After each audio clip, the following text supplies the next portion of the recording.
Welcome to the second phase of the internationally acclaimed Positive Personal Power podcast.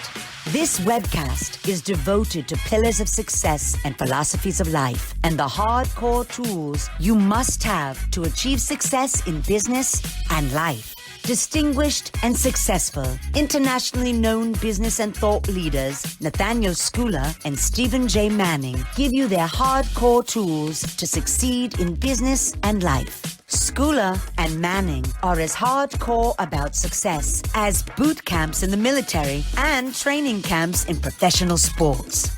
Now, here is your host, Nathaniel Schooler. Well, I am privileged again to be joined by Stephen J. Manning in now our second interview here around the Pillars of Success series of 10 interviews with him, where he shares some amazing insights from his life. And if you don't know who Steve is an internationally known business leader, author, public speaker, and advisor. I'm not going to go into too much detail, but he basically took a marketing business from next to bankruptcy to a $1 billion a year enterprise. And he's generated over $47 billion in revenue of consumer products, services, and consultative endeavors. Exceptional writer, and we've been having some fantastic conversations. And today we're going to actually talk about his philosophies of life, which I think hopefully will add massive value to this series. Welcome, Steve. It's nice to see you again. Thank you, Nat. I appreciate the invite. It's a pleasure always. It's for those of you watching this, it's a continuum of some amazing hours and all hours of night and day because we live 8 hours apart. It's been in the vernacular a heck of a trip for me. Really satisfying, intellectually uplifting, emotionally really, really cool. And for those of you who don't know Nat, that's a really cool guy. And you got to be careful around him because he will take you down to the mat if you're not careful. But thank you. I'm not sure about that. Thank you for having me. Nat, you're a rock star. Thanks for having me on. Thank you so much. So yeah, I mean, you know, your first philosophy of life, you've got 5 here, right? And I've got your imaginary teleprompter here on my other screen. And you know, number 1 is life is not a dress rehearsal, right? And that kind of resonates massively with me because, you know, I made like a massive decision in my life to just change what I was doing, get divorced and everything else. And like, if I hadn't done that, I would not have been living the life that I want to live. I would be living the life that someone else wanted me to live, and those people who had steered me in a direction that frankly wasn't where I wanted to be. So it's huge, right? This one, it's massive, right? I think it is very massive. I will beg the indulgence of all the good folks that are watching us because when I say, and you're kind enough to refer to having an imaginary teleprompter, I actually do. It's not physical, it's not metaphysical, but it is absolutely top of mind. That's why I say it's there. The first one goes, life is not a dress rehearsal. And I will, with your kind indulgence, I'll speak for 2-3 minutes on what it is. And I'd love to tell you the genesis of it. Because after all, I am a storyteller, I'm a satirist, I'm a provocateur, and I have to pay homage to my mother. Otherwise, she will rise from her grave and whack me about the head, gently, mind you, without ever raising her voice. Life is not a dress rehearsal. I am reminded, and I remind everyone who cares to listen to me, that whatever the heck it is we're doing now, we're doing it now. This is a big show.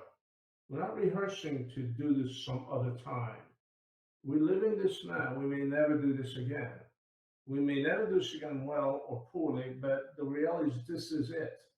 This is what we're doing right now. And unfortunately, again, this is a topic you all watching this, you'll forgive us because Nat and I talk for hours upon hours upon hours, again, all hours of day and night because we live on two opposite parts of the world, and so when he's having dinner, I am thinking about breakfast. So we talk about a lot of that stuff in context of um, being in the, now get out of your own way, which is something we need to talk about.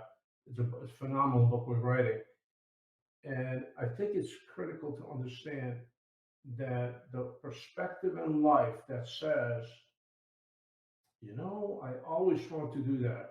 I will one day. One day I'm going to do that. This is something we must do. You look at your partner and say, you know, I really would like to see Victoria Falls. On the other hand, I really would like to buy that subcompact, whatever the heck it is. I really would like to do that. I will do that someday, somehow. All that someday, somehow, all that dress rehearsal stuff, you know what you end up with? You end up with Swiss cheese without the cheese. That's what you end up with. And, I have a list of 10, maybe 12 writers that I love to quote. Why? Because I aspire to have 5% of their wisdom and intellect. One of my favorites is Oscar Wilde, by the way. I'm writing a book called Thanks, Oscar.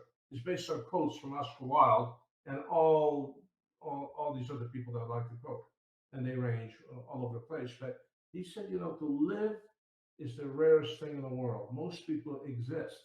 That is all. So life is not a dress rehearsal. What exactly are you waiting for? You have to balance what you really want to do with your ability to do it. As my daddy used to say, you can only cover yourself as far as the blanket reaches. Well, bloody in a different blanket.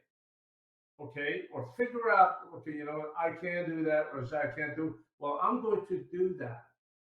Now, allow me the genesis. I've asked this before. I had that been asked. Where the hell did that come from? Because you're not that smart. The truth is, I am not that smart. I just have a great drive, but I'm not that smart. So, I really don't like speakers to start out with, well, it all started when I was a child. However, that started for me when I was a child. I had the pleasure of being raised by two truly brilliant people. My father was bleeding as brilliant. He was as insufferable as he was brilliant. You loved him or you didn't like him, but you never ignored him. I write a lot about my father in my book, which I hope you all read. My mother is the only human I've ever met who never raised her voice. However, she was so quick with a little forehand across your face, you never knew it was coming.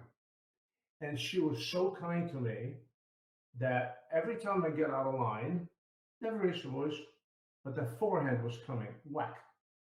And early on in my life, she decided that she didn't want me to have whiplash. So as my head was whipping this way, she cleared it with a nice, lovely backhand.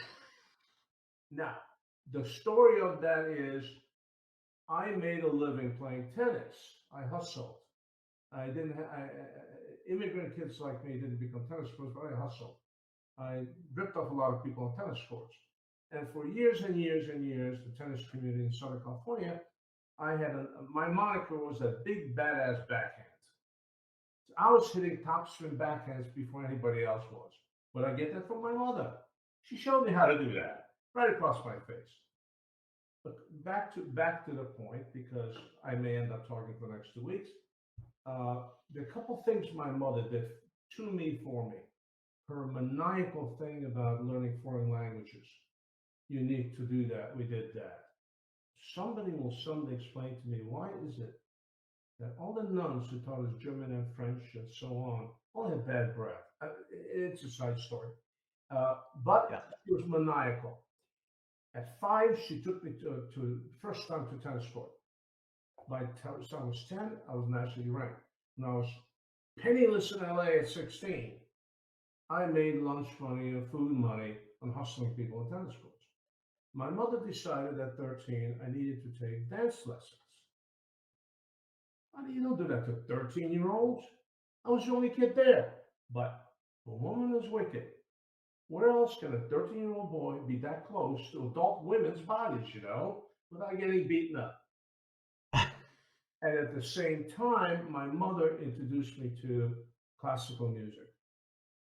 You don't take a 6, 7, 8, 9, 10-year-old boy to classical concert every Thursday night. All I did was count the bald heads in the orchestra. All I did was check out the opera singers, the heaving bosoms, you know. But I developed an affinity for the music. And I even began to understand some grand operas, right? Okay. I'm 15 years old. We are penniless, essentially homeless immigrants in Rome.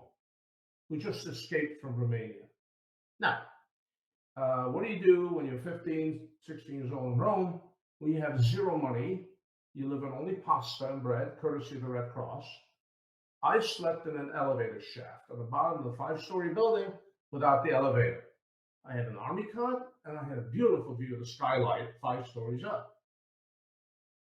However, it so happens that during the summer, at one of the most amazing venues on earth, Termini di Caracalla in Rome, they staged the greatest operas, Italian operas, that particular year. Name them all the great operas. Now, I thank you, my mother. I said, my God, I have to see Madame Butterfly. I have to see Tosca. I have to see all these operas, you know? But you don't have money for bus fare. Well, you figure out how to get on the buses. You get thrown off a lot. You should have a ticket. And how do you get into the venue? Well, there's another story I'll be glad to tell you someday. You figure out how to get into the venue by posing as a delivery kid. And then you get inside, you get a broom. And you do this all day long. And you stay there while the opera goes on. Now, So would you say then that these experiences helped you to develop passion in within these areas? absolutely. To some extent, passion comes from the price you pay for it. You know, if you don't have passion for it, you're not going to pay the price, without a doubt. Now, light dress rehearsals.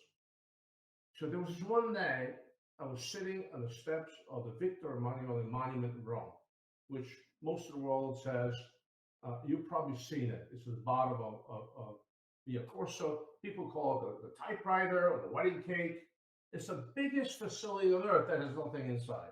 It's a monument to the last king of Rome. And I'm sitting there on steps doing what? Checking out the girls and watching the parade. I had nothing else to do. We couldn't work. School, no. And, you know, I was scrounging money. You know, anyway. And there could be 3 buses, big tour buses, American tour buses, right? And they disgorge all these people, like 68 people per bus, Americans. And I'm sitting there looking at this, I say, wait a minute.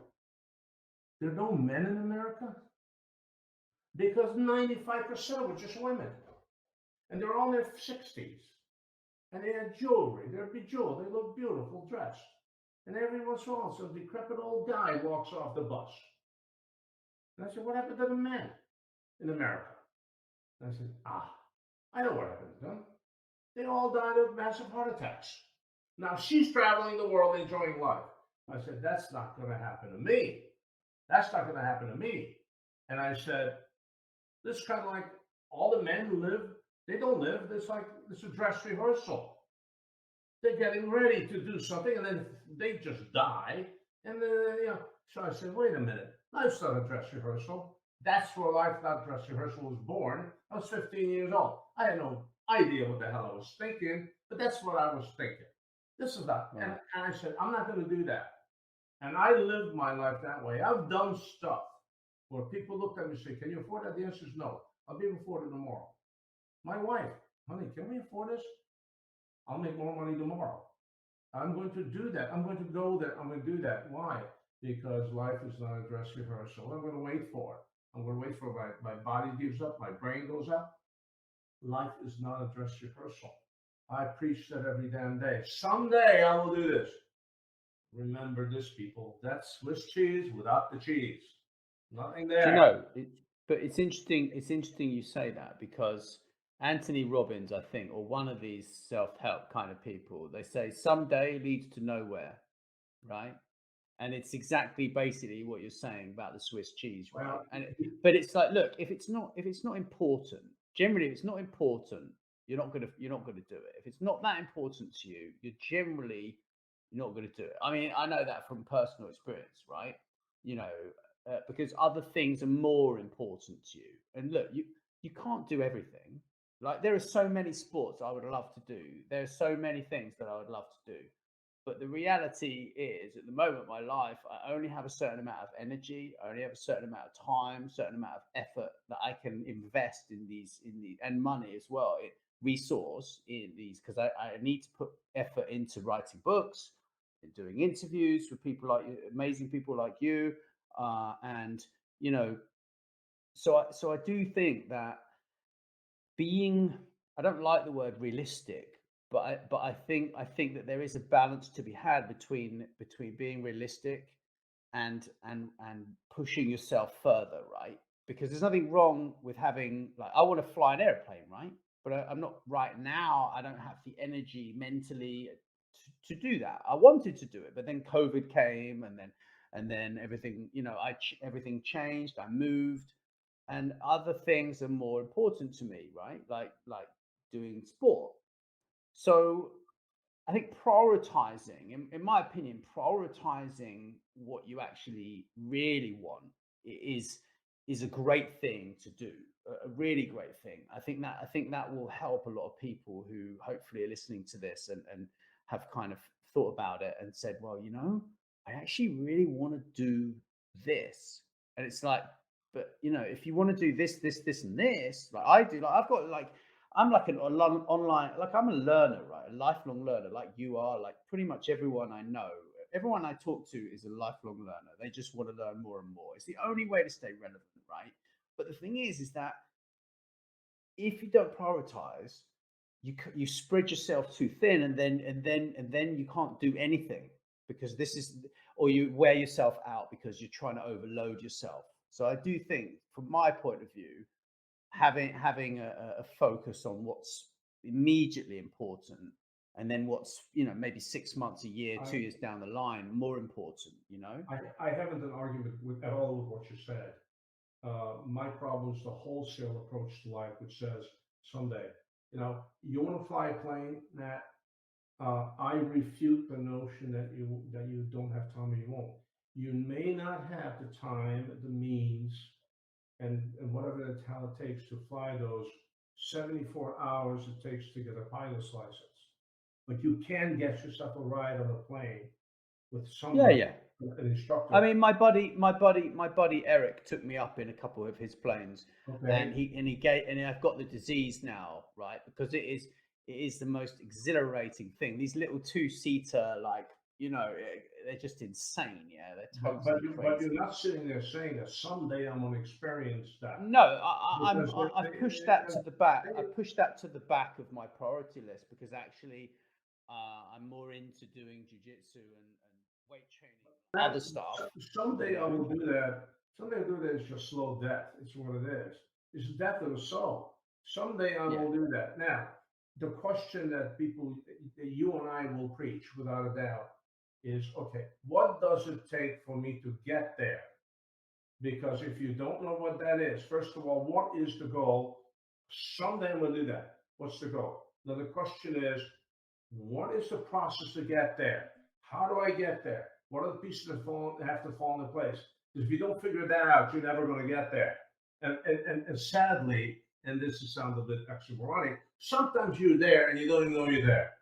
You know, Well, this is also, but also, I mean, we're going to talk about life without passion's not a life worth living in a second, but also, realizing where you are and being happy where you are is also an important thing. And that's something that, like, my jiu-jitsu coach was saying to me the other day. She's like, you're really good at this. Yeah. Like, no, not really good at this. She said, you're looking really well. She didn't say I'm really good at this, because she just keeps choking me out, right? Like the same as everybody else in the class, right? Unless someone better comes and shows up in the open mat and then chokes everybody, right? But right.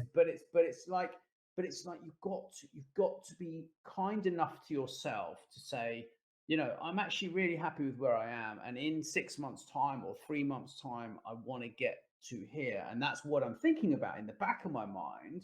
But then I'm also happy about where I'm at right now in the front of my mind, because otherwise you're kind of demotivating yourself of always pushing yourself out into the future. And it's like, well, I'll be happy when. I'll be happy when this happens. I'll be happy when this happens. It's like, but surely you can be happy now, right? Like why can't you be happy now with what you have, and you're alive, right? You're breathing, you got food, you've got a roof over your head, you've got heating, you've got a car. But most people that I know have a car, or they have access to a car. Not so much in Croatia, because where I'm currently living, because they a lot of buses are amazing, the buses here, and a lot of people, there's a culture of ride sharing here, there's a culture of that here. It's not like the UK where everyone, Tom, Dick, and Harry thinks they deserve to have a car, right? Like, oh, when my daughter, she's going to be 17 next year. People say, oh, well, yeah, she's going to get her driving license. Okay, so she's going to get her driving license, and then she's going to sit in more traffic so that you can make more money from the petrol, right? Like, the, I don't know, man.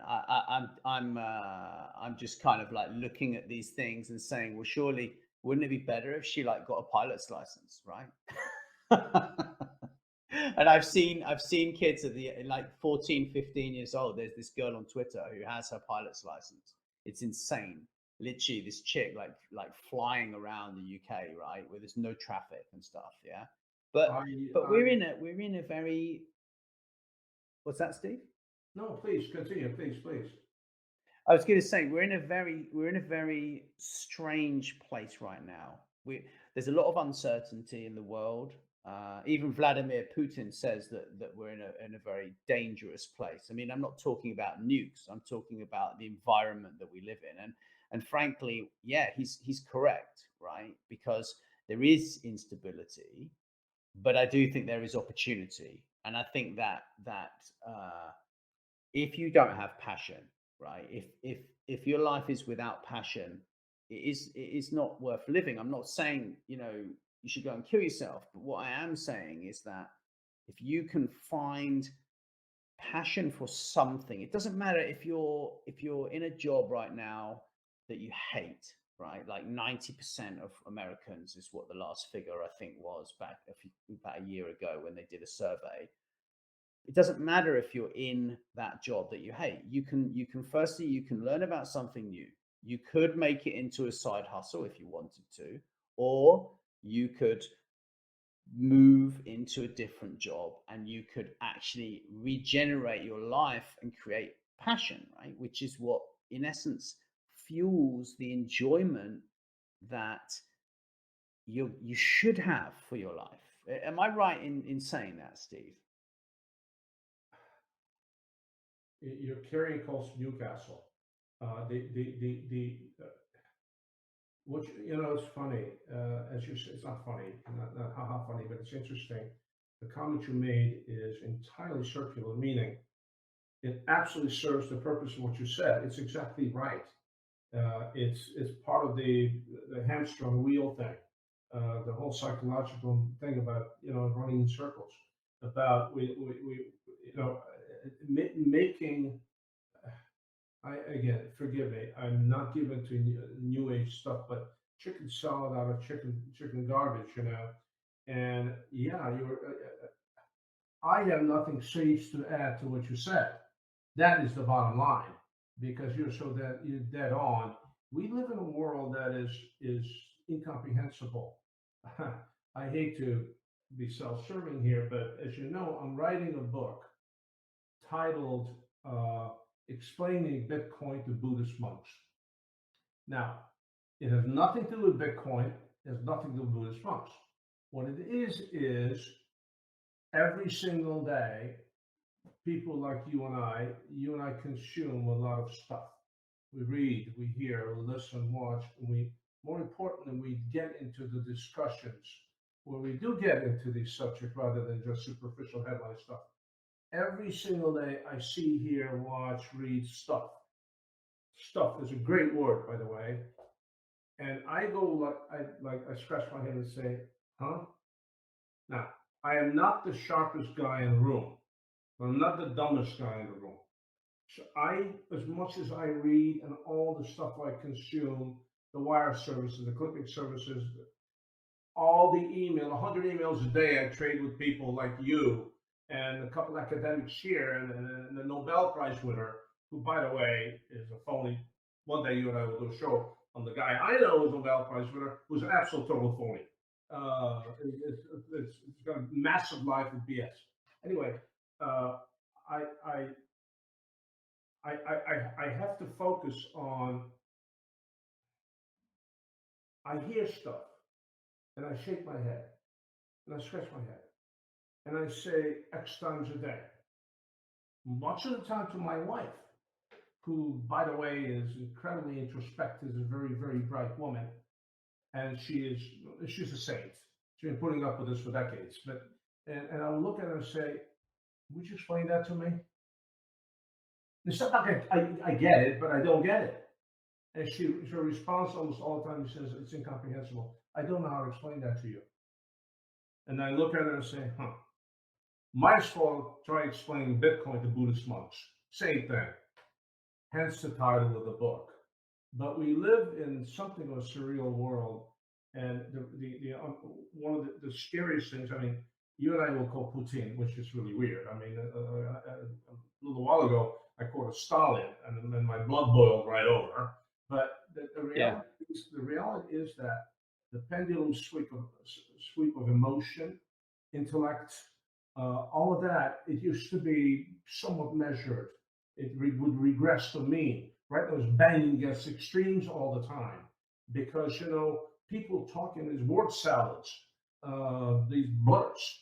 I read something this morning that some Fortune 25 company, 25, I think, just made a substantial change in the process based on some tweet some guy wrote somewhere they thought was really sage.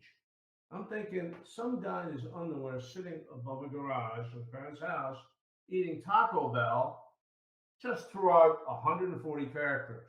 By the way, your friend created the 140 character thing back in the day. I made less money on that than you did. But the point is that we're living are we living in a dangerous place? How dangerous is it?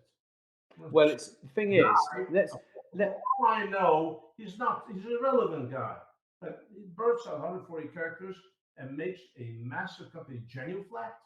How scary is that? Oh, how wow. scary is it when our thought processes are assaulted every day with I consider absolute unmitigated balderdash, garbage.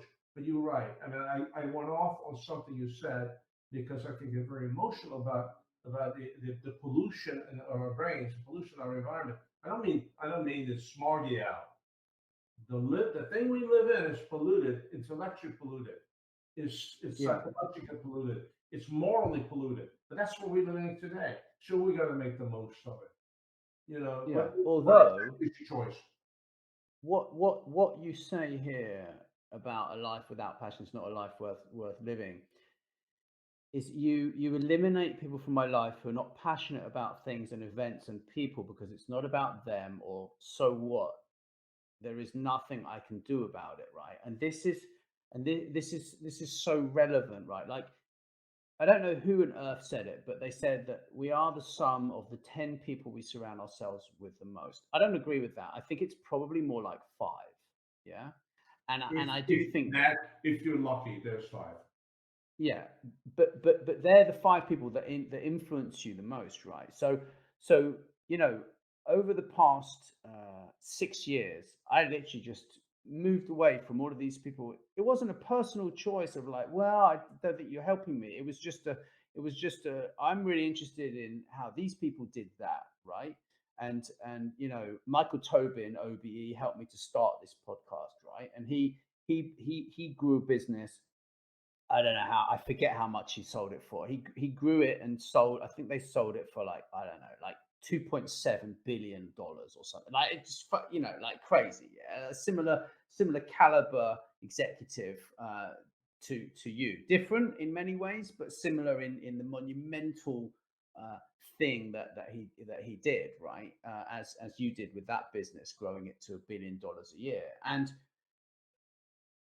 I think that is what is so exciting is that people like you, people like him, that they actually want other people to know how they got somewhere and how they did it, because it's not about giving back, right? We talked about this the other day. Oh, I'm going to give back. It's not about. It's not really about that. It's about the enjoyment that you feel, the connection that you feel with others, and also the opportunity that actually could present to you, right? Because I've had loads of people come to me and say, oh, I'd like to work with you. Can you mentor me? Can you do this for me? Can you coach me? And and stuff like that. And that's quite rewarding to have that kind of interaction with people. But I'm passionate about what I do. You're passionate about what you do, and then also the people that we associate with are passionate. Like the guy I go and do weights with, right, and jujitsu with, and you know, the jujitsu teacher. She's absolutely really passionate about what she does, right? And everybody I hang out with, they're all passionate about what they do, right? And that's exciting because then you meet on a higher level of positivity with these people because they love what they do, and this is like just it's fantastically exciting Infectious, to infectious, isn't it not? infectious enthusiasm. That's what we're talking about And here. that's part of my mantra in life without passion is not worth living. You and I talk about this as well. The bottom line is you wake up in the morning and you yawn all day long. Why? Because you're sleepy or tired? No, because there's nothing you're passionate about through the day. And I will get to that in a moment. A story I related to you because this just happened to me 3 days ago. And I have gone very specifically and eliminated people from my life who I think contribute nothing to it. I don't mean write checks. I mean, they just don't have any passion. You and I Yeah. just talked about this. I can bring the same passion to my breakfast as I brought to something that happened in Somalia this morning. Al Shabaab just blew up more buildings with just men, women, and children. They're minding business, college kids. Why? Because they are bad people. And this is the third bomb in 2 days. I feel really affected by that. What am I going to do about it? I don't know. Maybe I'll write and talk about it. Maybe some guy or some woman will read what I write and they have pull. They can make something happen of it. I can't relate to people who don't get excited or upset about 7,000 women being mutilated in the Sudan today, about what happened in East Timor, what happened in Seoul, Korea. 200 people died in a stampede. I get equally passionate about something that happened in freaking Burbank, California, a suburb here. And then I've had friends who are theoretically smart, well educated, who look at me and say, "Yeah, bad, but what's it got to do with me?"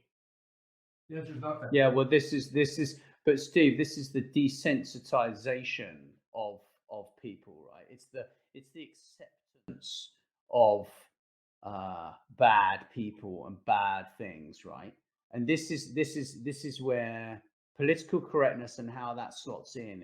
It's another conversation for a different podcast show because this is all about positivity here, right? Absolutely. So I, so I I think we cut on that piece and I'll move share on I'll share to a quick story with you. And again, it's very yeah. interesting that I have, in fact, we walked out of a restaurant, my wife and I, a while ago, and she looked at me and said, "Honey, what were we doing here?" There were three other couples. I said, "They're nice people, well educated, look good, smell good." And she looked at me, "Honey, we were the entertainment here. They want to talk about the veal. They want to talk about the wine. They want to talk about the car. And nobody particularly gives a hoot that the world's in flames or things that are relevant." I said, "You're right. I don't want to have dinner with these people anymore." I mentioned this to you. I got to chatting with this young couple. There's actually four people. This particular young couple just a couple days ago. They stopped by. I was sitting at a table. They looked at the cover of my book. They wanted to chat. And we got to talk about passion, life without passion. Very attractive, successful young people. Okay. And then at some point, I put my hand out to say goodbye. The girl says, "I'm sorry, my hands are wet, moist, because I just crying. But what got this young woman crying, by the way, she has a lovely career. I wish that on most of the people that we know. When I said to her, life without passion is not life worth living. And if you wake up in the morning and yawn because you're not passionate about anything, that doesn't work. And I looked at the guy and said, whatever passions you think you might have, trading Bitcoin ain't one of them. On the other hand, you can be, but you can be passionate about this young woman just because. It doesn't have to be nuclear fusion. This woman started to cry. And I said to myself, whoa, maybe she has issues I'm not aware of. But it was kind of interesting. That is really what got to her. But I think that if you just sleepwalk through life and it's again, I'm not trying to be nice to you. I like you, but not that much. I'm not trying to be nice to you, but I got up at 3 o'clock this morning. Well, actually, my phone woke me up. The dude that publishes Serial World magazine sent me a note. Dude, I'm in LA. It's 3 in the morning. I'm sleeping. The presumption is no, you're up. So I've been up and I was thinking about looking forward to my day. My wife happens to be traveling. And I said, you know what? I'm going to be doing this with Schooler. I said, that is freaking cool. Because in all our conversations, I found a kindred spirit. The man's passionate about stuff. And again, you don't have to be passionate about scaling Everest again or whatever. And I said, this is just cool. So I brought my passion to our chat. Because without that, I'm sterile.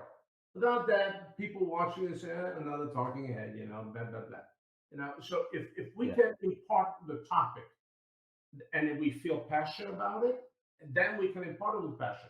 Then we can actually make an impact on somebody else's life. Wouldn't that be cool to be a thought leader? That is the holy grail. You tell somebody, you figure out something in there.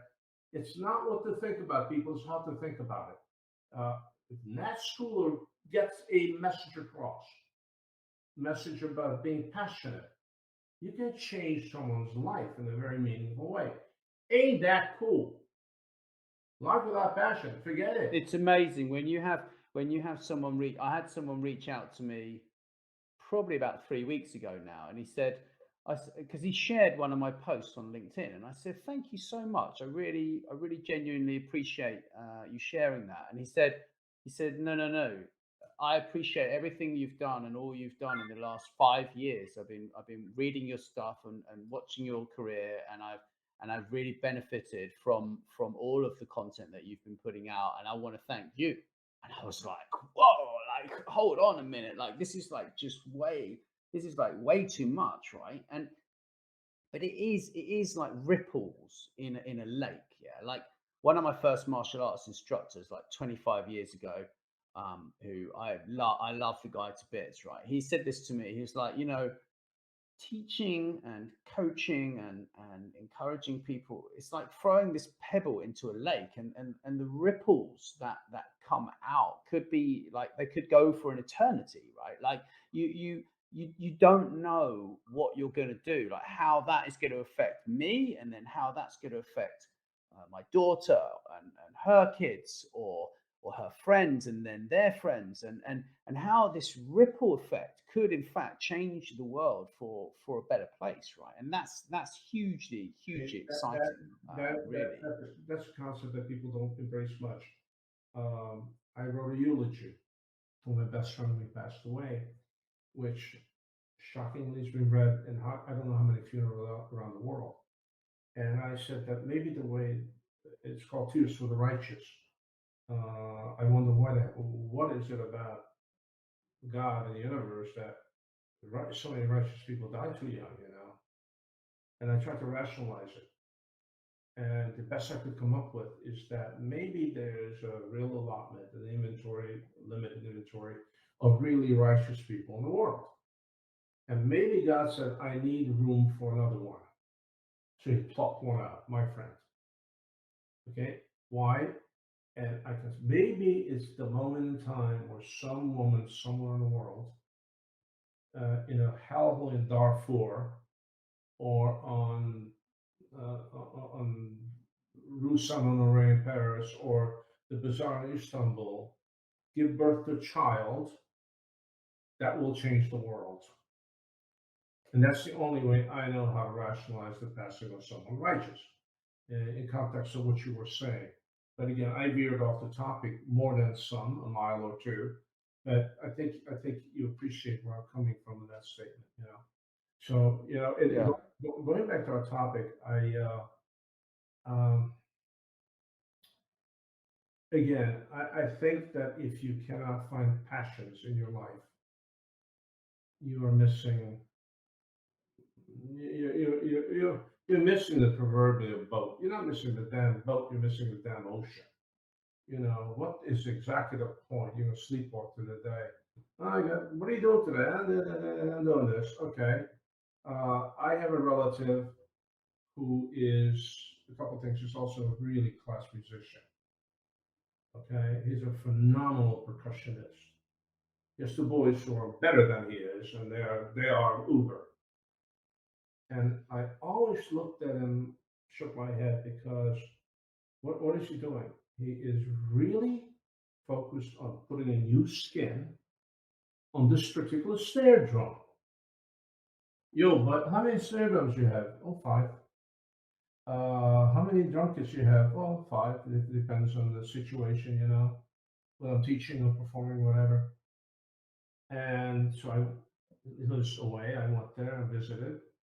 And about the end of the first day, I was going to blow my brains out because he spent a day thinking, thinking some more, working on putting a new skin on a snare drum. That's hilariously funny. My buddy Ed, my first kung fu training partner. We've been training kung fu 25 years together. 24 years, yeah. And I remember when he started Wing Chun, and I was doing some Tai Chi as a martial art, and that's when I started doing that. And we used to train together all the time, and he did exactly the same thing with this African drum, yeah.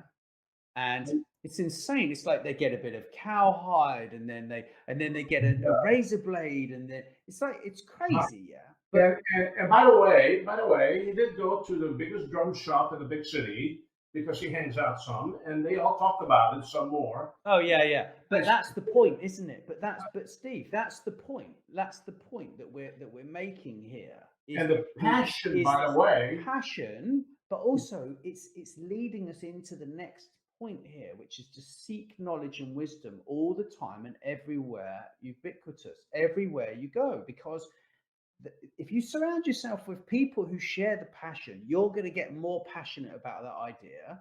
You're going to play at a high level, right? And you're going to have an amazingly fun life learning about these new things that make your soul sing. Because that's what Kim Adele talks a lot about, that making your soul sing.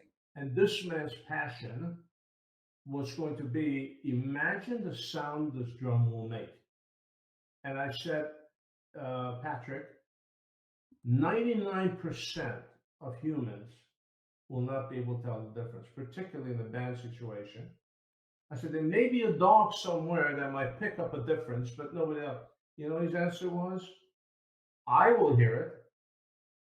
And he might have put 25 hours collectively into finding just the right skin. And then when he actually did it himself, then he took it to the shop where they talked about some more. And you know what happened to that snare drum? Went inside a nice cover and was stacked over there in the drum room with the others. Someday he will actually play that snare drum. It's not the traveling kit. And I said to myself, I am missing something in life here. Because that's just astounding. Let's talk about seeking knowledge and wisdom. How interesting though, that's what I love about knowledge. I mean, we were talking about this the other day, yeah. And I said to you about jujitsu and how it's so relevant to life and learning things from people who maybe not as good as you, right? Like learning, you can learn from a teacher, but also in jiu-jitsu, like you learn from your training partner. Like he is your teacher or she is your teacher when you're, and they can be worse than you or better than you, and you still got to learn something, right? No matter where you are. And this is what's so interesting. But it's about keeping that ego in check. It's about being aware of it and saying, perhaps I don't know everything. Perhaps I don't know all of these things. I don't know about this, and this. But I, I'm happy with where I am, but I want to learn more. But also being able to say, you know what, I don't know about that. But I'd like to learn more about it. Or hey, I'm wrong here. Can you show me? Like Well, this but is what's I will exciting. now I will now lecture you because you let me, and because I'm older. I think I would like to learn more about this. I make a really significant qualitative difference between that, and I will learn more about this. And somehow in that 24-hour day, you'll find that moment, or two or three or four. You'll seek out that one or two or three people, and you're going to say, "This is something I want to know." And you know what? Maybe you'll spend an hour at it, and then you'll file it away somewhere where it may or may never come out again. But you know what? You and I talk about this too. Your brain is just like your biceps. The more you flex them, the more you work them, the more supple, the bigger, better your brain gets. Pack that stuff in there. You never know. That's how I raised my kids. And they were kicking and screaming. I'm fortunate to have two brilliant children. Kicking and screaming. Why do I need to know that? I don't need that. Well, gee, another math problem. Why do I need to know that? Well, as their careers develop and unfurl, I told you just yesterday, what a thrill for me. My youngest just produced a massive show for Amazon in connection with the NFL. Okay, Wow. a big concert. And she's telling me about it, and telling us about it, and she reels off this compound phrase, marketing thing. And I said, stop talking, stop. Because my kids don't like me that much. They appreciate me, but that's a different story. So I said, stop. Did you just quote me? And she went back and said, yeah, I think so. I said, you remember the I laid this on you like 15 years ago? And you got real weird about it. What do I need to know that for? I said, you never know when you're going to be the kid in the room who's going to have that answer. They said, okay, let's continue. I said, no, let's not continue. I just got the greatest moment of my month. You quoted me on something you refuted 15 years ago. Okay, Dad, how much you gonna milk this? I said, the rest of my life, I will milk this idea. You know, but anyway, back to knowledge and wisdom and all that. You preach this, I preach this. I think you have to seek knowledge and wisdom everywhere from everyone all the time. See, knowledge is in fact ubiquitous, but you and I cannot scratch the surface knowledge on all the Google stuff we're going to do, all the reading we'll do. 7 lifetimes we can scratch it, but we Yeah. really should. Absolutely. But we really Absolutely. should. But this And as you and I talk, I'm a shameless researcher, absolutely shameless. Again, you're going to get really sick of hearing this, but I did call the Pope to ask the theological questions. But then I have been on airplanes, going places to meet people who I thought would have some answers. And I have gotten lost on airplanes. It's a funny thing when you call your wife on a phone and she says, honey, I thought you'd be in Budapest by now. Oh, actually, I'm in Istanbul. Why? I sat next to a really, really, really interesting world-class guy on this flight from New York to Paris. And when we landed in Paris, long flight, delayed 3 hours, I wasn't done asking questions, and he was done answering them. So I spent $1,800 of hard-earned money to buy a quick ticket from Paris to Istanbul and back, so I could sit next to the guy for another 2.5 hours. They said, okay, now what are you going to do? Well, I'm now flying to Frankfurt. I got catching a flight to Vienna. And I'm picking up a car. I'm going to drive during the night. I'll call you in the morning when I get to Budapest. To which my wife said, I hope you travel safe. Because she's used to losing me in restaurants and airports on airplanes. If you're not a shameless researcher, you're missing something really, really, really big. And then it's like, I have taught my kids, and I have been very fortunate to have a lot of young people that have worked with me over the years. I recruited a lot of young people. And I said, you know what? Again, I have pretty good job, but I'm not that smart. I'm not going to invent a cure to anything. And so when I come up with a good answer to a good question, what I just came up with is a testable hypothesis. Meaning, okay, here's the answer, but if that's true, then what? If that's true, then what? And you keep asking until people throw a chair at you. Kind of like my kids used to do. Hey, Dad. I explain it. They come back a few minutes later because my kids are argumentative. But why? Okay, here's another answer. No, but why? And the fifth time, I would say, because I damn said so. I don't know any better. Yeah. Okay, but But my Steve, point being, there is no, in my yeah. little world, I don't have any definitive answers to anything.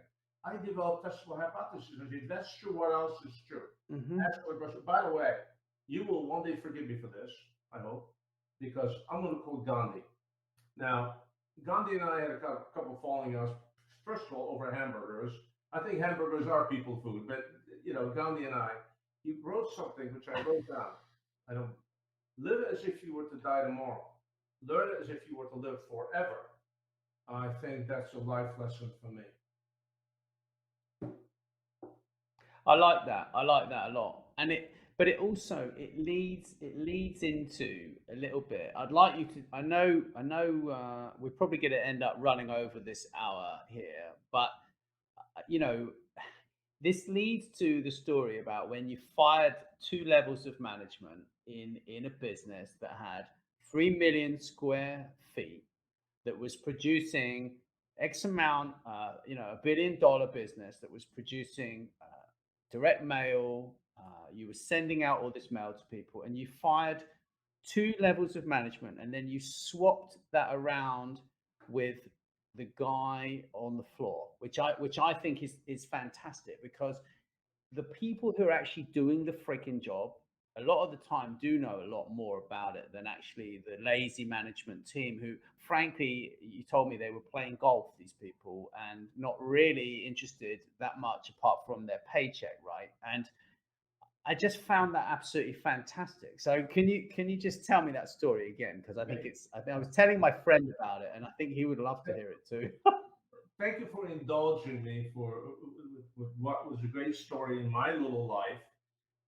And turns out that the punchline to the story, there's two. One of those, it's one of the highlights of my business life for interesting reasons. Again, picture big buildings, lots of people, lots of conveyor belts running around, 150 bay doors with trucks lined up, and all these conveyors. It looked like a kid's erector set, 5 stories high. You've seen this stuff on TV, all these boxes flying around, and these big computers driving the pulleys, and the boxes are going down this way, and the optical readers read the barcode, and there's a pusher, kicks the box, goes to the truck 12 instead of truck 57, because you have to sort it and all that. So it's really cool. It's like a director set. I mean, it's kind of fun to watch. It's noisy, and you got 2 or 3 industrial engineers standing around, really proud of themselves. Look at that. And you have these pushers, and the boxes flying down, bang, bang, bang, bang, bang, bang. Boxes going down into the right truck. So that's a picture for you. One evening around 5:45, first week of January, which, by the way, leads into the uh, biggest week of your year in terms of volume, by far. It's a bit of a problem logistically because you're doing this at the end of December, and then you go like this early January. How do you staff up? It's a really elegant problem.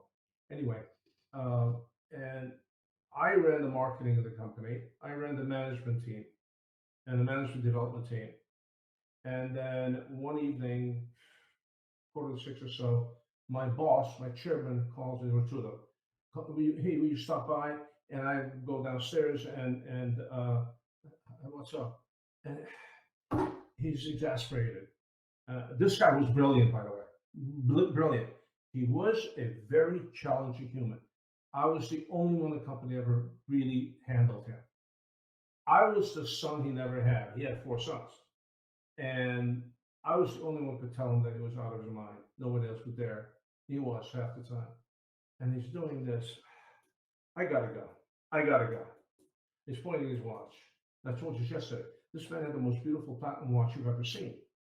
Unfortunately, he got stuck at 4 o'clock years earlier. For him, it was always 4 o'clock in the afternoon. I sometimes remind him that, dude, I got to go home. It's Sunday afternoon. What do you mean? And I say to him, would you mind looking out the window? There's usually 150 cars out there. There are 3 cars out there. Yours, mine, and Tony the guard. It's Sunday. Oh, we'll continue. Saturday. We'll continue in the morning. No, tomorrow's Sunday. Really? Anyway, long story short, I said to him, did you ask me down to tell me what time it was that you had to go? I got to go to the music center. The tickets, my wife is going to kill me. I got to run. Okay. And his partner's standing there looking glum. And then he said, I called you because, we fired Russ. Huh? Russ was our senior VP of operations. We hired him out of the company. He ran a company that handled all the duty free, every single vending machine in America. That's where we got him from. A McKinsey guy. He looked great in a suit, wrote great reports. He was as useless, forgive me, as buoys on a baseball bat. Now, we had to fire him. I said, I know. How do you know? He said, I wrote the one-pager based upon which you fired him. Oh. And he said, well, you got to take over operations.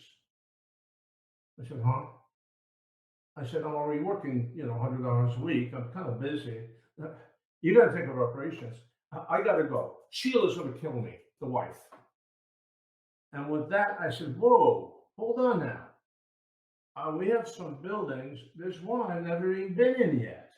I know it's over the hill over there in Solomon. I've never been there. And the problem with marketing people and operations people, we're natural enemies. Marketing people sneeze, operations people catch a cold. Marketing people will do this, operations people say, you just blew my budget. So I'm going to run that outfit where they love me when it comes to bonuses. They don't like me when it comes to everyday work. I end up running operations. So 5:45 every morning, I'm walking through all the buildings, shaking hands, hello, hello, hello, meeting people. It took me a month to get people to call me Steve instead of boss, because that's a mentality. I walk through every building at 6 in the morning and 4 in the afternoon and 3 in the morning, because 3 shifts. And I realized that my 3rd day on the job, when I finally found out where my office was in that building, evidently I had 3.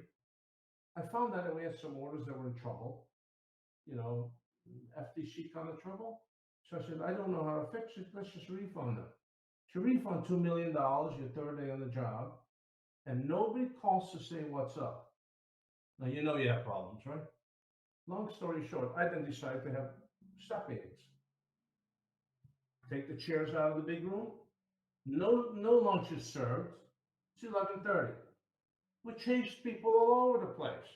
Senior people out of Goodyear and Factor and Bausch and Lomb and Heinz. Those were our people. Hell, man, all those people had kids my age. Oh, he's in this building, that building, that building. Hell no, he's playing golf. And meanwhile, you have all these kids, the supervisors. They were VPs, then there were senior managers, there were managers, then there were supervisors. And these kids are working their butts off, keeping everything alive. And then the big boys are, where is he? He's in that building. No, he's not playing golf. So we're having these war meetings every day. And one day I pointed to this kid in the back, 120 pounds soaking wet. I said, what's your name? Ernie. What do you think about this? And he said, he shrunk to the wall. I said, well, I'm just a supervisor. And then I got my boss and my manager, my senior manager. There's 4 people above me in here. I want to know what you think. And why did I do that? Because the concept that you and I talk about as well, Steve Manning says that to newborn, every joke is new. My dad taught me that a long time ago. When I told him a great joke and he didn't fall off his chair laughing, he giggled. I said, Dad, this is funny. He said it was funnier 20 years ago when I first heard it. But to a newborn, every joke is new. So I said, wait a minute. We do everything in these buildings the way we do them because that's how we always did it. But meanwhile, we're giving back millions to the customers. I'm having every issue I can think of. Production sucks. Absenteeism is incredible. Every component is not very good. Yeah, we're making a bunch of money, but that's fragile. Even the best pony in the circus breaks a leg. And then I said, wait a minute. So I asked this guy, I said, step up. This poor kid shrunk and came up and said, well, I think we should be doing that instead of that. Everyone looked at him like, did you just ask the kid that question? And then the engineer said, well, that doesn't work that way. I said, hey, I don't know how it's supposed to work. I haven't got a clue. The newborn, every joke is new. I said, let's try that. Well, you don't understand. That building is 500,000 square feet and it's got all these conveyors. And then you make this kid wants that to go this way instead of that way. And then we got all these trucks are going to come this way instead of that way. I said, so it's 50 trucks. You'll figure it out, And our illegal, he was a licensed electrician, his team rewired the freaking thing overnight. And next morning it was going backwards and everybody's standing on one thing. There were 470 people in that building. Had no idea. And there's Ernie going like this, go that way, go that way. And half the into it, we have our war meeting. And everybody said, that's what a disaster. I said, really? How many boxes did you put out this morning, Ernie? 18,200. 18,200? We never see that. Why? Because, the horseshoe, and it's telling, I didn't understand him, but the newborn, every joke is new. And then the amazing part, of course, was you go to another building and you run into a kid by the name of Egan, who just graduated from school from Egan. He actually had a master's from somewhere. I said to him, dude, do you know how to run this? He said, what are you talking about? I'm here for 2 weeks. I got a boss. He's got a boss. They run the building. I said, can you run this? The kid said, I think so. How much time do you need? Well, I said, stop. In 1 week, you'd be ready or I fired you. And I went down the line. I went to this one other building, and there was Marcos, who was a hell of a forklift driver, but he was illiterate in 2 languages, English and Spanish. And I said to this kid, he said to me, you know, sir, this is all backwards wrong. But that's what they want me to do. I said, do it differently. I'm going to get fired. No, you're not. To a newborn, every joke is new. And I went through that for 3 weeks. And one day I went into this building, and the erector set is running. And I look up 550 stories up, and there's Ernie sitting like this on top of the thing, watching boxes go by. Every once in a while kicks one. Well, the pusher stopped working. Well, Ernie says, I can read the barcode. Get down before you die.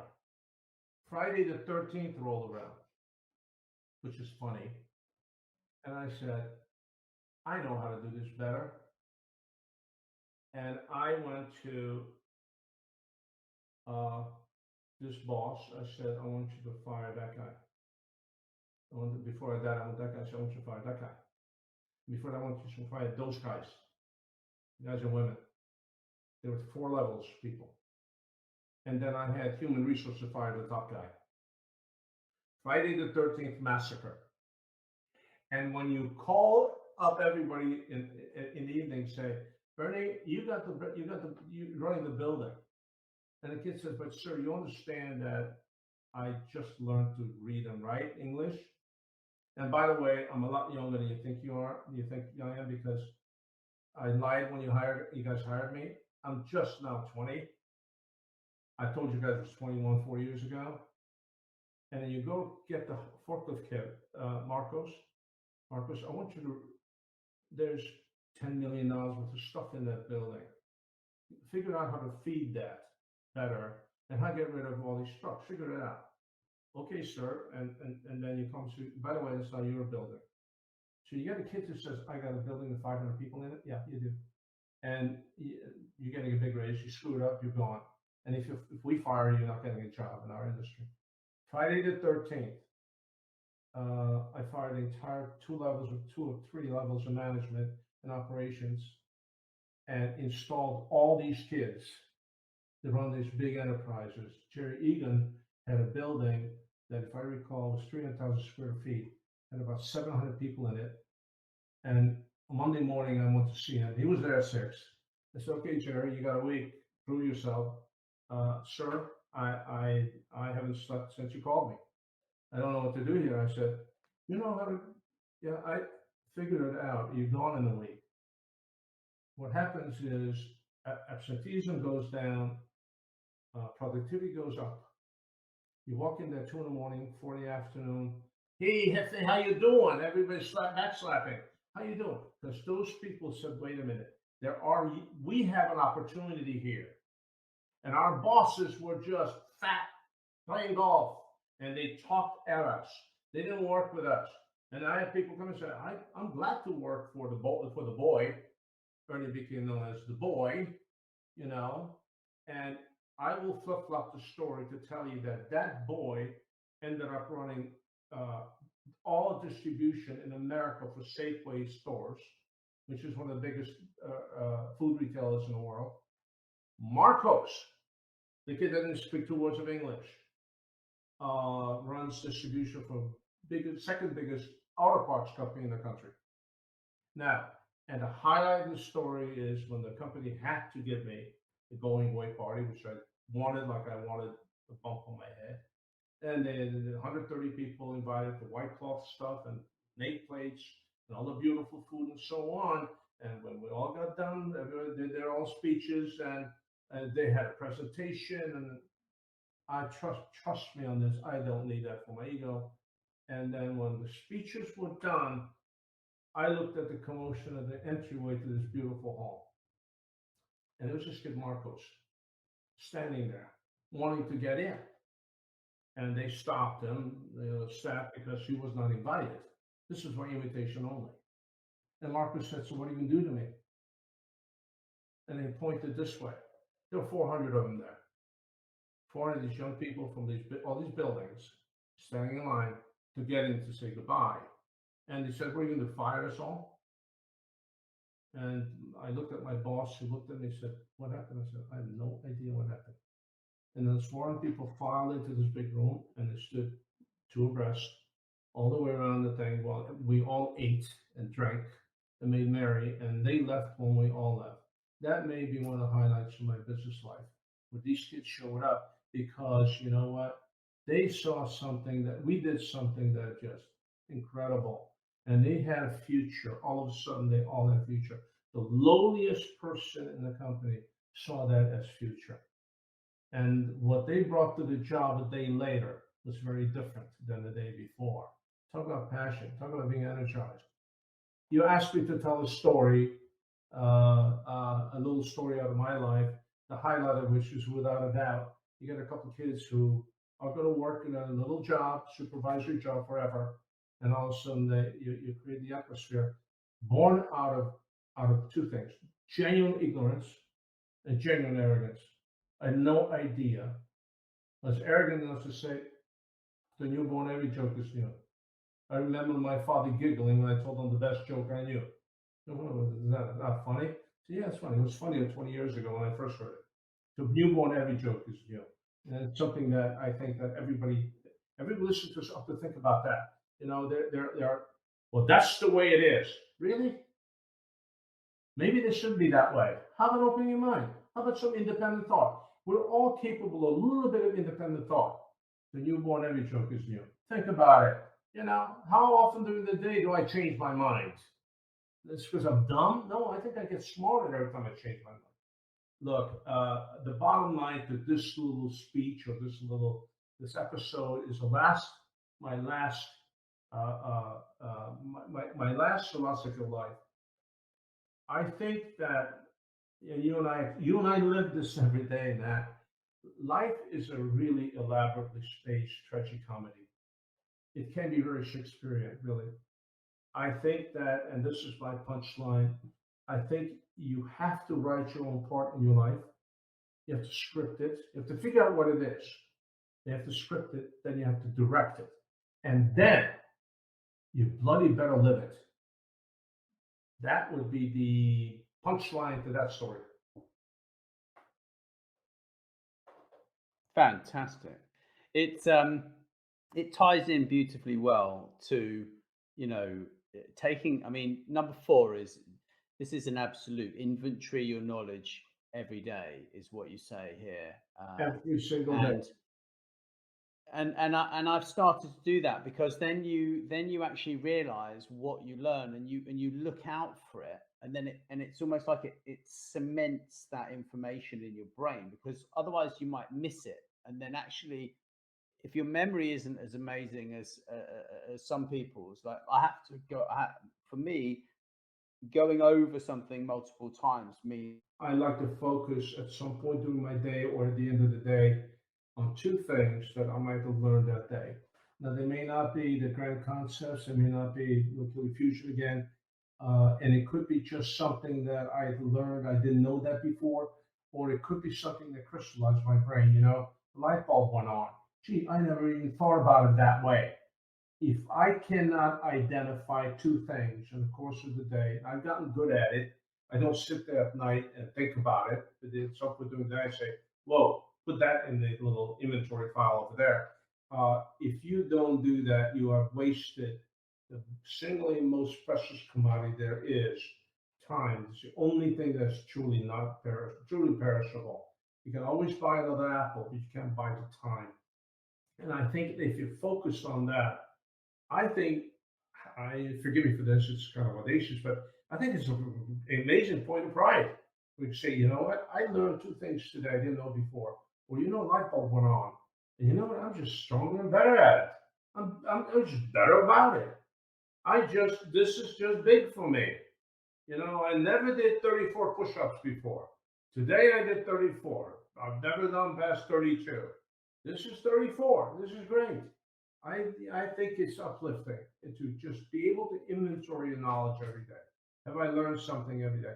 Most of the people you and I know are on cruise control. They get by.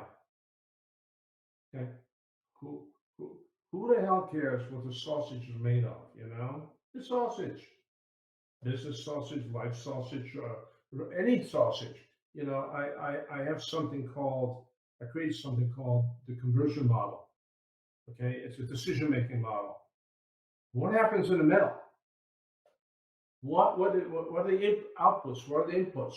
What are the tangibles? What are the intangibles? How does all that go together? Ain't it cool when it comes together? I will send it to you. It's a graphic. Isn't it cool when you figure that out? And sometimes I want to tell you that I profess the impudence of this, the arrogance to say, I'm pretty sure most people don't know that. And then most people say, well, why do I need to know that? I got news for you. I now know something you don't know. I think that's pretty damn cool. Is that useful? Yeah. You know what? There's that time when you are on a god awful plane in sub-Saharan Africa, and you meet a very interesting woman or man, and you come up with that. And you say, wow, I never thought I'd. That's my kids for you. That's my kids who bring up stuff, and as much as they resent it, they spew this stuff. And I say, I remember telling you this.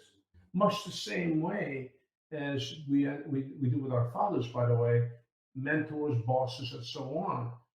How many times did I say in my youth, I will never say it to my kids, my father said. Then you find yourself doing it. How many times did I say it? The man I worked for 19 years of my life, and every day I said, I will never do that, and I will never say it to people.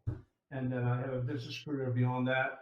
They spend a whole bunch of billions more. And I find myself saying that, saying, man, I really resented him for that. But damn right he was, Yeah. You know what I mean? You have so much wisdom, Steve, to share, and that's really lovely to be recording this series with you. So I want to thank you once again, and thank everyone for listening.